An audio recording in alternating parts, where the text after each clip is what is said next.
our studios here in Freetown. Hello and a hearty welcome to the national news here on Star Television Network on Channel 21. With me, Hassan Kuruma. For the headlines.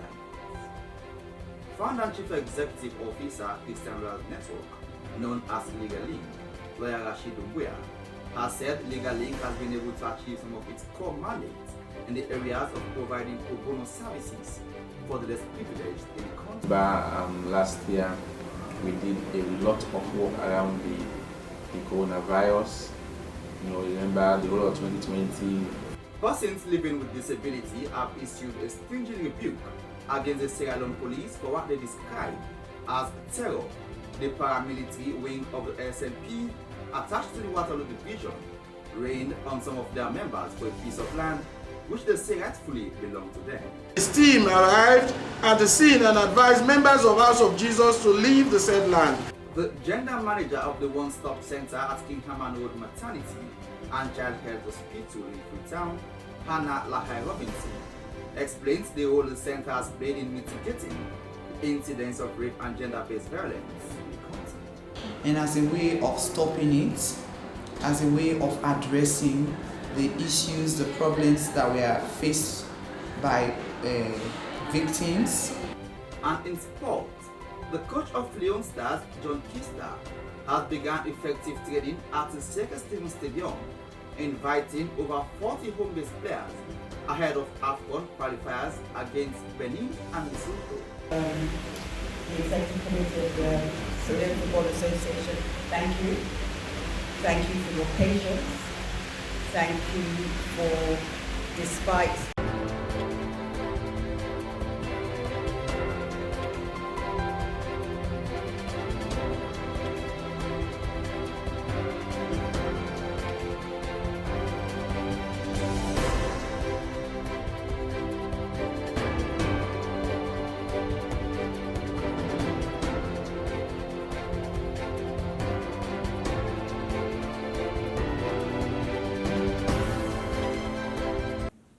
Those were the headlines, and now for the news in details. With me, Hassan Kuruma.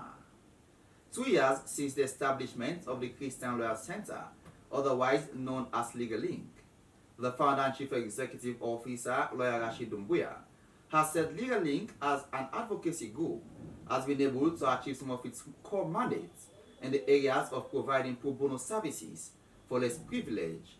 He made this statement while updating media practitioners and journalists on their challenges and achievements of the foundation and what the foundation hopes to achieve in 2021. Zainab Sunkari Kurma now reports. Legal Link is an advocacy group that comprises of lawyers, law students, human rights activists, civil rights activists, which is there to help defend the rights of vulnerable people and also the religious community. Lawyer Rashid Dumbuya, Chief Executive Officer, Legal Link, said they have been able to accomplish a great deal during their 2 years of existence through the support of staff, volunteers, and interns. He highlighted some of the accomplishments they have achieved since the establishment of the foundation.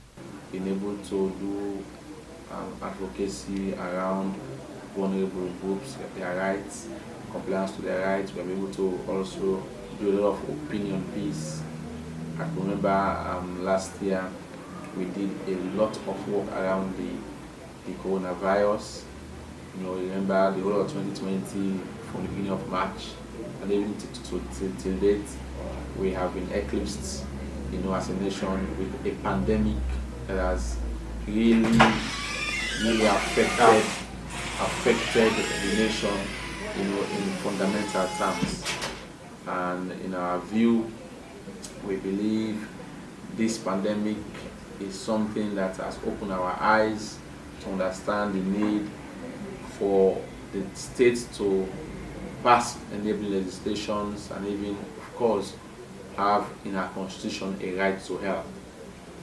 So we did a lot of advocacy around the coronavirus, and we in fact did a whole survey last year, to assess the impact of COVID-19 on religious communities in particular in Freetown and its environs.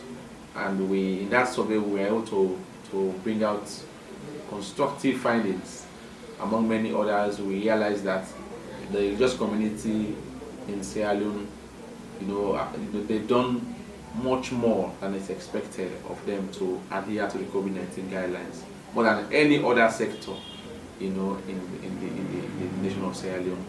And if the secular leaders. He narrated some of the accompanying challenges they have faced with.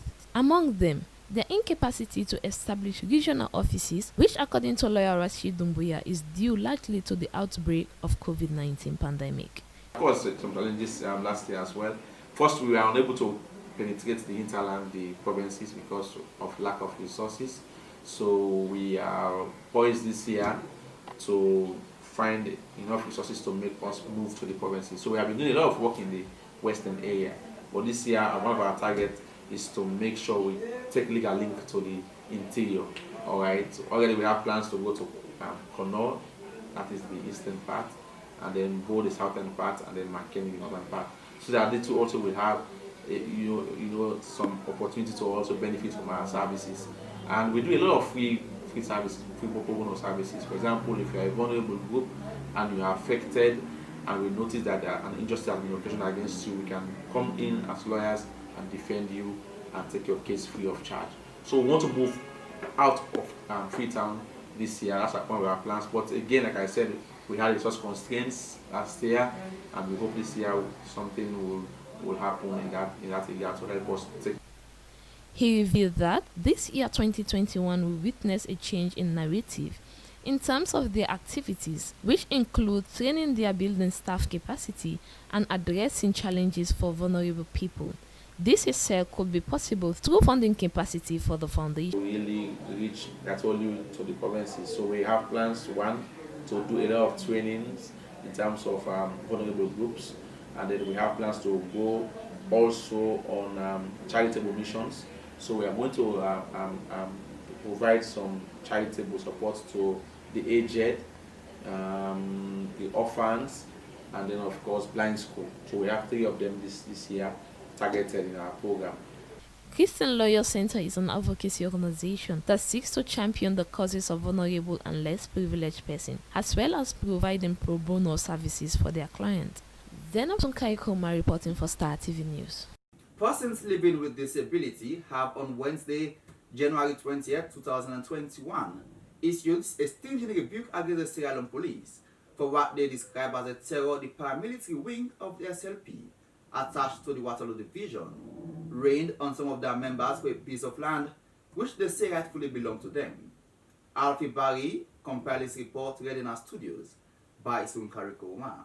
When reading the press statement, Dr. Habas Dumbuya recounted the some of their members went through, noting that the piece of land was given to them by the government, and they only went there to develop the land, when local unit commander Musa Bindala and his team started attacking them. With all avenues of redress within reach exhausted, they arrived on the said land on that day to dig a foundation for the reconstruction of their demolished structure.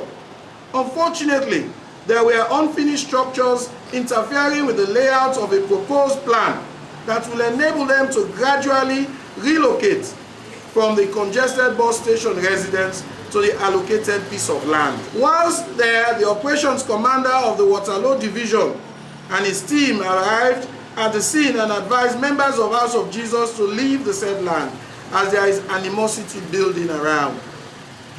Complying with this advice, the membership moved peacefully towards the highway, the 555 junction, to look for transport to return.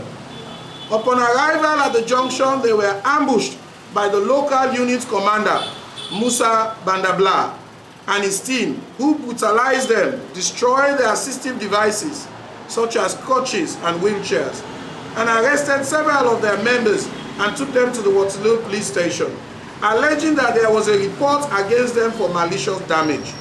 The Chief Executive Officer and founder of Disability Confidential was very pointed in his call, as he said there is need for speed investigation into the matter, and those personnel that were involved in this incident to be suspended. Disability Confidential calls for a swift investigation of this matter by the IG, and we also call for the immediate relief of the officers and personnel directly involved in the brutalization of persons with disabilities. Let them be suspended at least from today so that the police will investigate. I will also call on the Independent Police Complaints Commission, IPCC, that deals with matters involving the ultra-virus attitude of the police. Mohammed Bangali, one of those who suffer in the hands of the police, said that there seems to be a re-emergence of police brutality, which he described as almost being a culture. It was a sad day because the president and his executive experienced violence and attack by some members of the Sierra Leone Police and some military personnel in Waterloo. Ladies and gentlemen, we are holding this press conference in connection with what transpired in Waterloo on the 17th January 2021. The disabled community concluded by calling on His Excellency Human Rights Commission to intervene, as they said they are determined to follow this to its logic conclusion. Compiled by Hafi Barry, live in the studio by Zainab Sunkari Kuruma. The gender manager of the one-stop center at Kingharman Road Maternity and Child Health Hospital, Hannah Lahai Robinson, explains the role of the one-stop centers played in mitigating the incidence of rape and gender-based violence in the country. Mariama Precious Halabi reports. Gender-based violence has been of great concern in Sierra Leone. His Excellency President Julius Maada Bio, on the 19th July 2020, launched the one-stop centers in different parts in the country to help stop the acts of rape and gender violence. The gender manager for the one-stop center at Kingharman Maternal and Child Health Hospital, Hannah Lahai Robinson, speaks about their role in the fight against rape activities in the country. The one-stop center was established because of the increase in sexual gender-based violence in the country, and as a way of stopping it, as a way of addressing the issues, the problems that were faced by victims. So that was why it was established, and the whole essence for which it was established was to take this one-stop center was designed to provide comprehensive package for victims and like health, medical, psychological, legal, safety protection to survivors of SGBV under one roof at free of cost. My own task here, apart from being the center manager, managing the affairs of the center, I am also the psychosocial officer. When they first come here and the first point of contact, I counsel them, reassure them of confidentiality and safety, because it's one of the things that binds our job. We assure them that this is the right place you have come, and whatever you see here will remain here, and we'll make sure that once the police lay hands on the perpetrator, we'll fight your case and justice will be served. In the first month of August, I had 7 cases. 7 cases reported to the 116 line.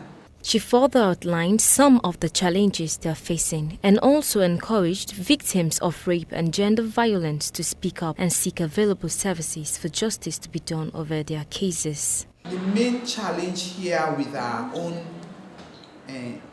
cases are that if you come and report, and then when you go back home, the perpetrator and the family, we are not there, and then they come and talk to you, you compromise, and then you yourself, who is the victim, and the parents now decide to hide the perpetrator from the police until the perpetrator is arrested. That case cannot go further, because if we go to court, we're going to court for what? So you see, and we are constrained with manpower, because sometimes if we have enough manpower, I'll say 1 or 2 persons go and follow up, go and ask within the community, but we are constrained with manpower and we are also constrained with mobility. So we can't go beyond that. Rape and sexual penetration is a global disease that should be handled by every one of us. It needs the total cooperation and collaboration of everybody. Because as I will always say in any forum where I am given an opportunity to talk, I say every woman is a potential victim of sexual abuse. People should stop stigmatizing people. You are raped does not mean it is because of the way you are dressed. What can people say about a baby who is dressed in her jumper and her pampers, and a man undo all of those things and then rape that baby until we put a stop to, we try to name and shame people irrespective of who you are, whatever government position you are holding, who you are at the time you did it. You have to be shamed. You have to be named and punished. Mariama Precious Halabi reporting for Star TV. You're still watching the national news here on Star Television Network on Channel 21 with me, Hassan Kouma. Residents of Laka Village, Ogu Farm and Godrich in Western Area District are calling on the government to erect a fence around the Rural Education Community School, as they say the school is preciously situated right in front of a busy street that is often teamed with bikes and vehicles. Alfie Barry visited the school and now compiled his reports, run the studios by Elizabeth Kagbo. Marion Kamara, the headmistress of the Rural Education Committee School, stated by commending Josephine Jackson, the candidate who lost the constituency 110 election, for what she called the pivotal role she played in luring NACSA to start rehabilitating the school. She, however, quickly pointed out that the school is in dire need of a fence, which she said will help prevent pupils from colliding with motorbikes or cars. I tell His Excellency Julius Mada Bio, First Lady in Auntie, when Madam Agnes Jallo and Mr. Lavali before and Auntie Josephine. Because now them bring this project come na this school, na this me school there where I dey as head teacher. So the improvements they are telling Auntie Josephine thank you for the field where it don't come put near the school, because the picking them go play ball day and the community also they go play ball day. So I tell and thank you for that. Waiting he do. Oh, the habilitation. I tell Minister of Education when Mr. Senge thank you. I tell me Assistant District Education Officer, Madam Nana Bokari, me supervisors of schools, I tell them thank you for the effort what they don't do towards the development of the school. Abdul Kamara, the headman of the community, noted that his community has a lot of potential, but however highlighted the numerous challenges that the community currently grapples with. First, we get light problem. The first thing first we all need the light to go off, on and off, the better people and the really that's we make more on this light. Then two, this water system. One in, one out the water. Then the community, we not get a place for dumping sites, not in the community. This they make the jolly going scatter dirty all around the community. We ask for dumping site, council no able make for because they are responsible for dumping sites. And with community a problem, we get problem for football field, but thank God for the help of Her Majesty, First Lady, and Madam Josephine, make help now get a field. Then even we school, and they can do good work with school. And the problem back within this community, the water is very difficult. Then school, Then like with school now, with the big steel to help you on the fencing. Go school fence, I don't be because now the bike there, everything that they run, they pass with the people there, so them picking and in the house. But to forget a fence now, I don't believe say any bike will able carry me. So with the big steel back, they not still they help we, but let them help we on this fencing more at the community. The headmistress concluded by stating that they also need a proper dumping site. As she said, the school campus is currently being used by the community as a dumping ground. Compiled by Alfie Barry, read in the studio by Elizabeth Kagbo. Rounding up the national news, let's now turn our attention to the sporting world. The head coach of Leon Stars, John Kista, had begun effective training at the Sierra Leone Stadium, inviting 40 home-based players ahead of AFCON qualifiers against Benin Lesotho. Elton John, what is the latest?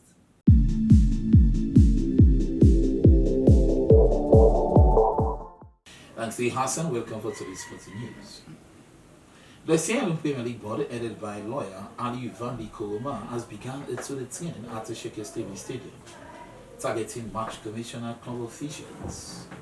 According to the president of the Sierra Leone Football Association, Aisha Yuansi, this will help to change the face of football in the country, more especially in the highest level. Here is the report by Isabella Stanley. The Sierra Leone Football Association President Madam Asha Juransi addresses Premier League clubs officials today, Thursday 21st January 2021, at the opening of the first Premier League board training of the club administrators and match commissioners at the Presidential Lodge of the Sierra Leone Stadium.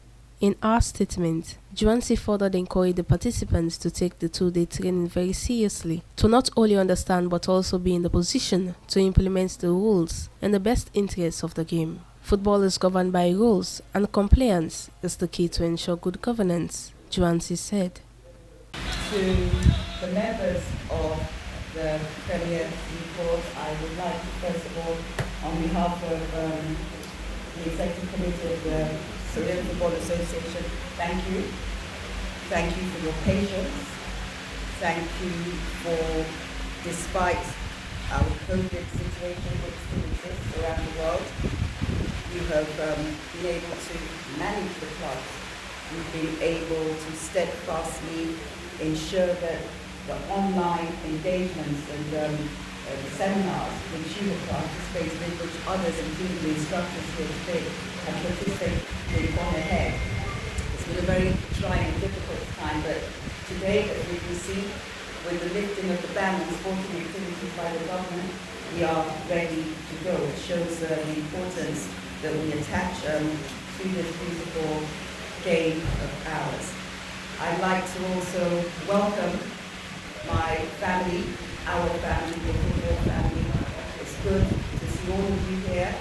God having spared our lives, and we continue to pray that we are spared and that we stay safe, we keep safe, especially since the games are about to start, the Premier League games.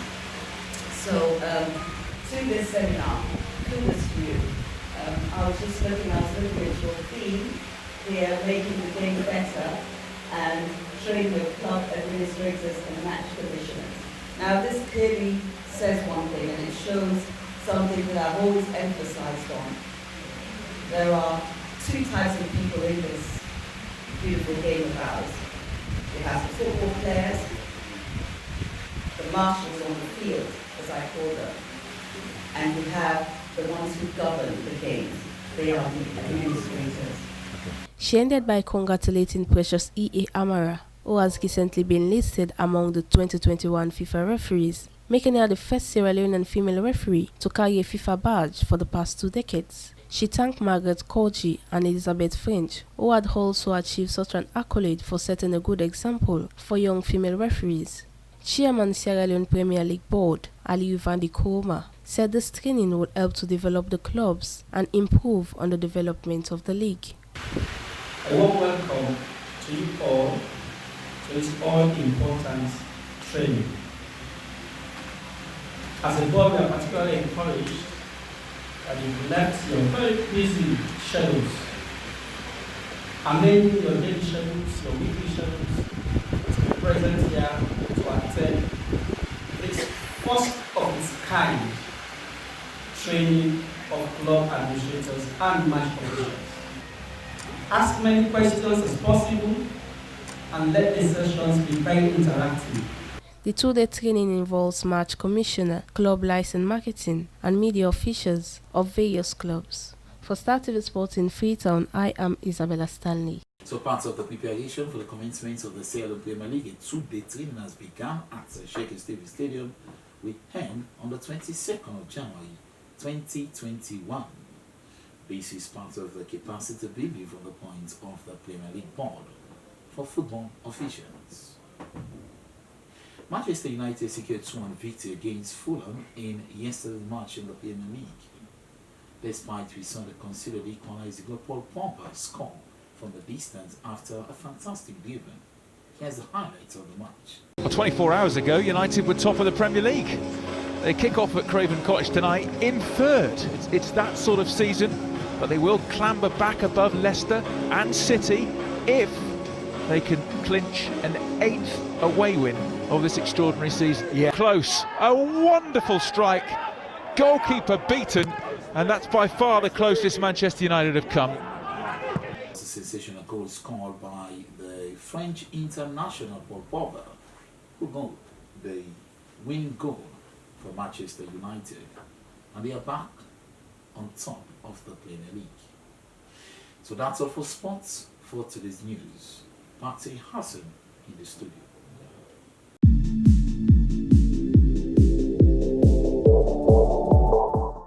Well, we're wishing our darling Leon Stars ahead of our AFCON qualifiers against Benin Lesotho. This is all we have time for in our national news here on Star Television Network on Channel 21 with me, Hassan Kouma. In case you missed any parts of the national news, please log on to our Facebook page, that's Star TV Live. Until then, do have a pleasant day.